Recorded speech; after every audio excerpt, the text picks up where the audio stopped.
મહત્વપૂર્ણ સમાચારની જો વાત કરીએ તો કાશ્મીર મુદ્દે આજે સર્વપક્ષીય બેઠક યોજાશે। ઉલ્લેખનીય છે કે છેલ્લા 35 દિવસથી કાશ્મીરમાં સ્થિતિ વણસેલી છે, ત્યારે દરેક પક્ષ ભેગા થઈને આજે કાશ્મીરની સ્થિતિ અંગે ચર્ચા કરશે। કાશ્મીરના મુખ્યમંત્રી મહેબૂબા મુફ્તી પણ આ બેઠકમાં ઉપસ્થિત રહે તેવી શક્યતા છે। ઉલ્લેખનીય છે કે કાશ્મીર મુદ્દે રાજ્યસભામાં પણ હોબાળો મચી ચૂક્યો છે, ચર્ચા થઈ ચૂકી છે। વધુ માહિતી આપી રહ્યા છે ફોનલાઈન પર संवाददाता अजय यादव। अजय, ज्यादा जानकारी बताइए। देखिए, कश्मीर में जो हिंसा का दौर है वो लगातार अभी चल ही रहा है। उसमें भी कोई खास प्रगति नहीं हुई। इसी बात को लेकर के 2 दिन पहले ही संसद में बहस हुई थी, जिसमें ऑल पार्टी मीटिंग की बात गृह मंत्री राजनाथ के द्वारा की गई थी, जिसमें कहा गया था कि प्रधानमंत्री नरेंद्र मोदी खुद इस मामले में इंटरेस्ट ले रहे हैं और उसकी अध्यक्षता कर सकते हैं। और इस बैठक में कहा जा रहा है कि जम्मू कश्मीर की सीएम जो है महबूबा मुफ्ती, वो भी आ सकती हैं। और इस बैठक में जो सबसे खास ये है कि एक रोड मैप बनाने की कोशिश होगी कि किस तरह से जम्मू कश्मीर में जो हिंसा का दौर जारी है और खास करके जो वहां के लोग लगातार सड़कों पर उतरे हुए हैं, तो किस तरह से लोगों के बीच पहुंचने की कोशिश की जाए और क्या कोई ज्वाइंट डेलीगेशन ऐसा भेजा जाए जो लोगों से जो जम्मू कश्मीर की आम जनता है उससे बातचीत करके मामले को पटरी पर लाने का प्रयास करें।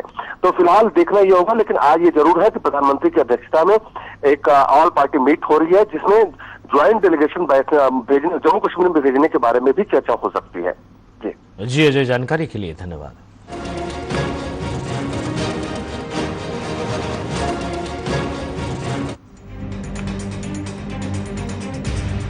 जम्मू काश्मीर में आतंकवादी बुरहान वानीना एनकाउंटर पछी काश्मीर घाटीनी स्थिति भारेला अग्नि जेवी थई गई छे।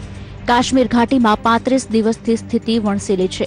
काश्मीर घाटीना मुद्दाने लोकसभा और राज्यसभा में उठाववामां आवी चूक्यो छे। विपक्षे मोदी सरकार पर जोरदार प्रहार करता सर्वदलीय बैठकनी मांगणी करी हती। मीटिंग होनी चाहिए, तो मैं सदन को यह जानकारी देना चाहता हूं कि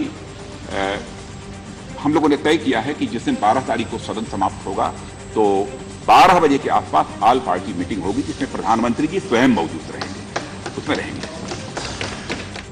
आ बैठक में जम्मू काश्मीर की स्थिति ने लईने विभिन्न पार्टीओ साथे विस्तारथी चर्चाओ करवामां आवशे। काश्मीर की स्थिति ने लईने नक्कर परिणामों माटे चर्चाओ करवामां आवशे। काश्मीर मुद्दे शा माटे सर्वदलीय बैठक बोलावવાની જરૂર પડી તે જાણવું પણ જરૂરી છે। 8 जुलाईना रोज अनंतनागમાં आतंकवादी बुरहान वानीने ठार मरायो હતો। बुरहान वानीना एनकाउंटर પછી काश्मीर घाटीમાં લોકો રસ્તાઓ ઉપર આવી ગયા હતા। 9 जुलाईથી सुरक्षा दल અને जनता વચ્ચે ધમાસાણ થયું હતું। આ ધમાસાણમાં 55 લોકોના મોત થયા હતા।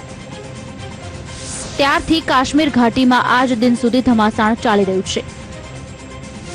1 મહિનાથી કાશ્મીર ઘાટીમાં કર્ફ્યુ લાગેલો છે। કાશ્મીરમાં કર્ફ્યુના કારણે સ્કૂલ અને સરકારી કચેરીઓ પણ 1 મહિનાથી બંધ છે।